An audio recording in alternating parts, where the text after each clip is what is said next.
Hi hello ನಮಸ್ಕಾರ, ನಾನು Geeta. Welcome back to Arunashree kitchens and vlogs. ಹೇಗಿದ್ದೀರಾ ಸ್ನೇಹಿತರೆ? ಈ ದಿನದ ವಿಡಿಯೋದಲ್ಲಿ ನಾನು ಸಾಫ್ಟ್ ಮತ್ತು ಪರ್ಫೆಕ್ಟ್ ಆದ ಇಡ್ಲಿ ರೆಸಿಪಿ ಸೀಕ್ರೆಟನ್ನು ಹೇಳ್ತಾ ಇದ್ದೀನಿ. ಬೆಳ್ಳಗಿನ ಹತ್ತಿ ಥರ ಮೃದುವಾದ ಮಲ್ಲಿಗೆ ಇಡ್ಲಿಯನ್ನು ನೀವು ಮನೆಯಲ್ಲಿ ಟ್ರೈ ಮಾಡಿ. ನಾನು ಈ ಇಡ್ಲಿಯನ್ನು ರೇಷನ್ ಅಕ್ಕಿಯಿಂದ ಮಾಡಿ ಸಾಫ್ಟ್ ಆದ ಹಾಗೂ ಪರ್ಫೆಕ್ಟ್ ಆದ ಇಡ್ಲಿ ರೆಸಿಪಿಯನ್ನು ಹೇಳ್ತಾ ಇದ್ದೀನಿ. ಸೊ ಪ್ಲೀಸ್ ಇನ್ನೂ ಸಬ್ಸ್ಕ್ರೈಬ್ ಮಾಡಿಲ್ಲ ಅಂದರೆ ಈ ಚಾನಲನ್ನು ಕೂಡಲೇ ಸಬ್ಸ್ಕ್ರೈಬ್ ಮಾಡಿ ಮತ್ತು ನಿಮ್ಮ ಫ್ರೆಂಡ್ಸ್ ಹಾಗೂ ಫ್ಯಾಮಿಲಿಗೆ ಕೂಡ ಶೇರ್ ಮಾಡಿ.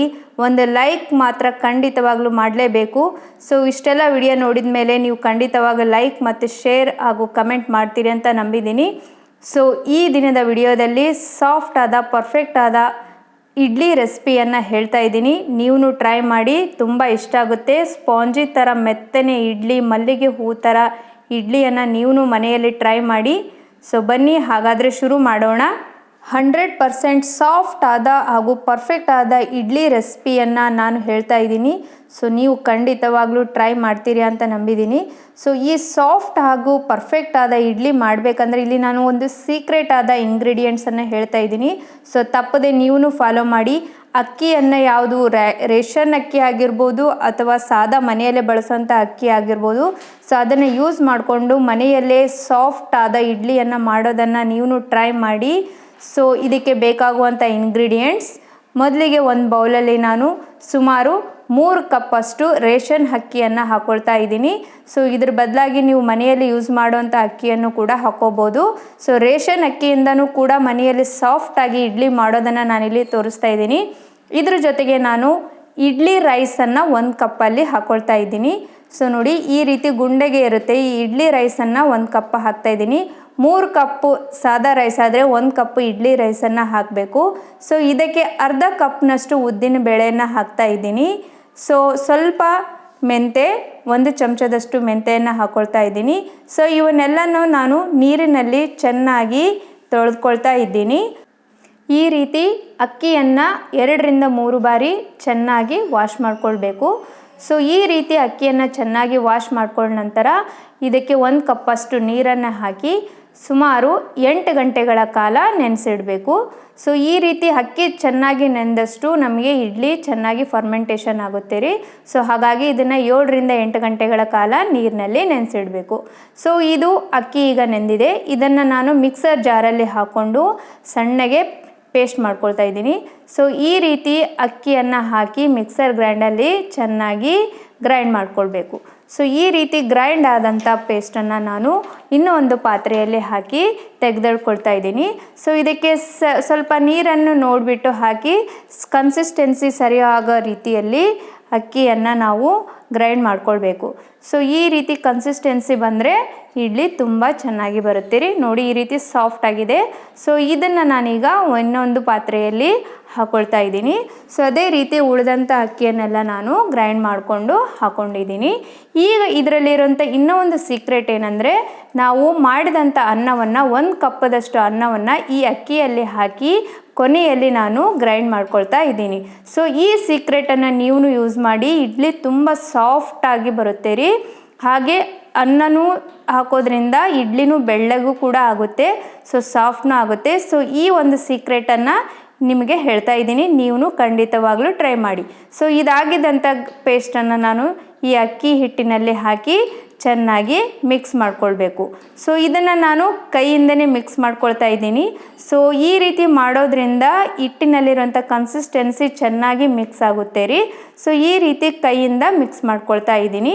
ಸೊ ಇದರ ಜೊತೆಗೆ ನಾನು ರುಚಿಗೆ ತಕ್ಕಷ್ಟು ಉಪ್ಪನ್ನು ಕೂಡ ಹಾಕಿ ಮಿಕ್ಸ್ ಮಾಡಿ ಇದನ್ನು ನಾನು ಫರ್ಮೆಂಟೇಷನ್ ಆಗಲು ಸುಮಾರು 10 ಗಂಟೆಗಳ ಕಾಲ ಬಿಡ್ತಾ ಇದ್ದೀನಿ. ಸೊ ಈ ರೀತಿ 10ರಿಂದ ಅಥವಾ ಜಾಸ್ತಿನೂ ಗಂಟೆ ಬಿಟ್ಟಷ್ಟು ಫರ್ಮೆಂಟೇಷನ್ ಚೆನ್ನಾಗಿ ಆಗುತ್ತೆ ರೀ.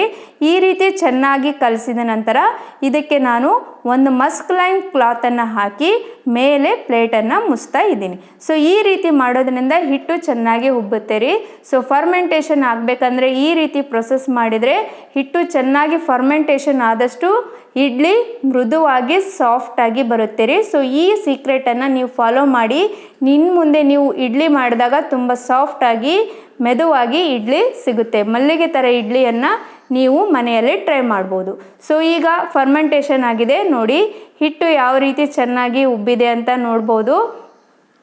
ಈ ರೀತಿ ಹಿಟ್ಟನ್ನು ನಾನೀಗ ಇಡ್ಲಿ ಮಾಡ್ತೀನಿ. ಸೊ ನಂತರದಲ್ಲಿ ಬಳಸ್ತೀನಿ. ಇಡ್ಲಿ ಮಾಡೋಕ್ಕೆ ಮುಂಚೆ ನಾನು ಚಟ್ನಿಯನ್ನು ಮಾಡ್ಕೊಳ್ತಾ ಇದ್ದೀನಿ. ಈಗ ಒಂದು ಬೌಲಲ್ಲಿ ಸುಮಾರು 1 ಕಪ್ಪಷ್ಟು ಶೇಂಗಾವನ್ನು ಹಾಕಿ ಚೆನ್ನಾಗಿ ಹುರ್ಕೊಂಡಿದ್ದೀನಿ. ಈ ಚಟ್ನಿಯನ್ನು ಟೊಮೊಟೊ ಕಾಯಿಯಿಂದ ಮಾಡ್ತಾಯಿದ್ದೀನಿ.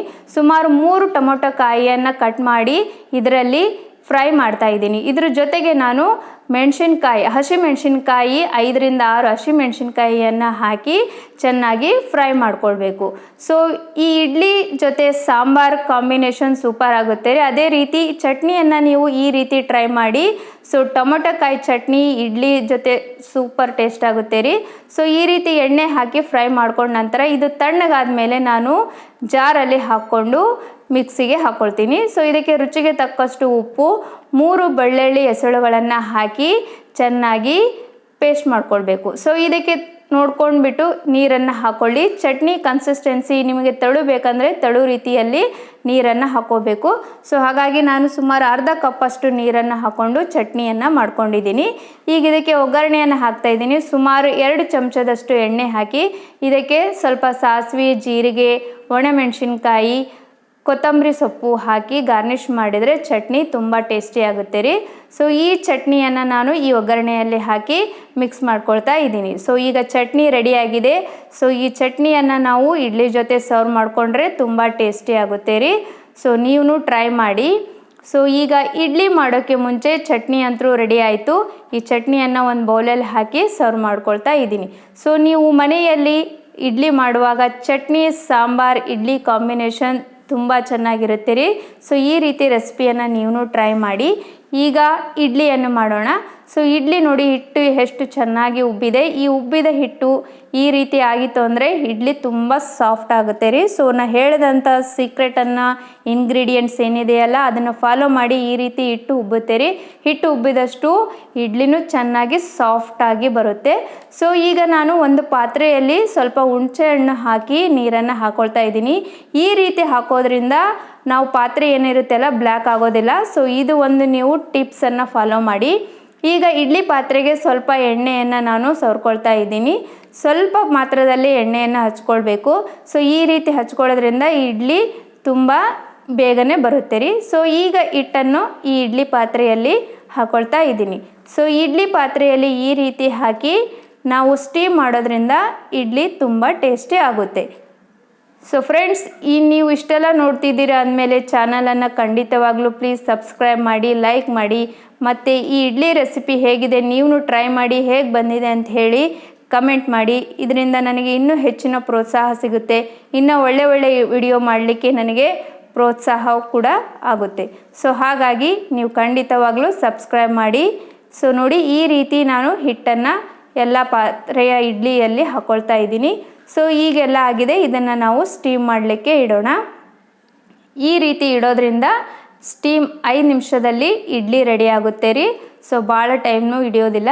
ಸೊ ಇದಕ್ಕೆ ನಾನೀಗ ಲಿಡ್ಡನ್ನು ಮುಚ್ಚಿ ಸುಮಾರು 5 ನಿಮಿಷಗಳ ಕಾಲ ಸ್ಟೀಮ್ ಆಗಲಿಕ್ಕೆ ಬಿಡ್ತಾ ಇದ್ದೀನಿ. ಸೊ ಇದಾಗಿದೆ ನೋಡಿ. ಈ ರೀತಿ ಮೃದುವಾದ ಸಾಫ್ಟಾದ 100% ಪರ್ಫೆಕ್ಟ್ ಇಡ್ಲಿಯನ್ನು ನೀವು ಕೂಡ ಟ್ರೈ ಮಾಡಿ. ಸೊ ಇಡ್ಲಿ ತೆಗೆಯೋ ಮುಂಚೆ ಇನ್ನೊಂದು ಟಿಪ್ಸ್ ಹೇಳ್ತೀನಿ. ಸ್ವಲ್ಪ ನೀರನ್ನು ತಗೊಂಡು ಇದ್ರ ಮೇಲೆ ಈ ರೀತಿ ಸ್ಪ್ರಿಂಕಲ್ ಮಾಡಿ ನಂತರ ನೀರನ್ನು ತೆಗೆದು ನೀವು ಸ್ಪೂನಿಂದ ಇಡ್ಲಿ ತೆಗೆದ್ರೆ ಈಸಿಯಾಗಿ ಮೇಲ್ಗಡೆ ಬರುತ್ತೆ ರೀ. ಸೊ ಈ ಟ್ರಿಕ್ಕನ್ನು ಕೂಡ ನೀವು ಫಾಲೋ ಮಾಡಿ. ಸೊ ನೋಡಿ ಈಗ ಇಡ್ಲಿ ರೆಡಿಯಾಗಿದೆ. ಸೊ ಈ ಆದಂಥ ಇಡ್ಲಿಯನ್ನು ನಾನು ಇನ್ನೊಂದು ಪಾತ್ರೆಯಲ್ಲಿ ತೆಗೊಳ್ತಾ ಇದ್ದೀನಿ. ಸೊ ಈ ರೀತಿ ನೀವು ಟ್ರೈ ಮಾಡಿ. ಸೊ ತುಂಬಾ ಇಷ್ಟ ಆಗುತ್ತೆ. ಮನೆಯವರೆಲ್ಲರೂ ತುಂಬ ಇಷ್ಟಪಟ್ಟು ತಿಂತಾರೆ. ಯಾವಾಗಲೂ ಹೋಟೆಲಲ್ಲೇ ಮಾಡೋವಂಥ ಇಡ್ಲಿ ಕೂಡ ನೀವು ಮನೆಯಲ್ಲೇ ಈ ರೀತಿ ಮಾಡಿ ತುಂಬ ರುಚಿನೂ ಆಗುತ್ತೆ, ಟೇಸ್ಟಿನೂ ಆಗಿರುತ್ತೆ, ಹೆಲ್ದಿನೂ ಇರುತ್ತೆ. ಸೊ ನೀವು ಟ್ರೈ ಮಾಡ್ತೀರಿ ಅಂತ ನಂಬಿದ್ದೀನಿ. ಸೊ ಈ ಇಡ್ಲಿಯನ್ನು ಸಾಂಬಾರ್ ಚಟ್ನಿ ಜೊತೆ ಸರ್ವ್ ಮಾಡಿದರೆ ತುಂಬ ಟೇಸ್ಟಿ ಆಗುತ್ತೆ ರೀ. ನಿಮಗೆ ಸಾಂಬಾರ್ ರೆಸಿಪಿ ಬೇಕು ಅಂದರೆ ನಾನು ಡಿಸ್ಕ್ರಿಪ್ಷನಲ್ಲಿ ಕೊಟ್ಟಿರ್ತೀನಿ. ಆಲ್ರೆಡಿ ಸಾಂಬಾರ್ದು ಒಂದು ವಿಡಿಯೋ ಇದೆ. ಸೊ ಅದನ್ನು ಲಿಂಕನ್ನು ಒತ್ತಿ ನೀವು ಸಾಂಬಾರಿನ ರೆಸಿಪಿಯನ್ನು ಮಾಡ್ಕೋಬೋದು. ಸೊ ನೋಡಿ ಸಾಫ್ಟಾದ ಪರ್ಫೆಕ್ಟಾದ ಬೆಳ್ಳಗೆನೆ ಇಡ್ಲಿ ರೆಡಿಯಾಗಿದೆ. ಸೊ ನೀವು ಟ್ರೈ ಮಾಡಿ, ಖಂಡಿತವಾಗ್ಲೂ ಇಷ್ಟ ಆಗುತ್ತೆ ಅಂತ ನಂಬಿದ್ದೀನಿ. So thank you for watching this video.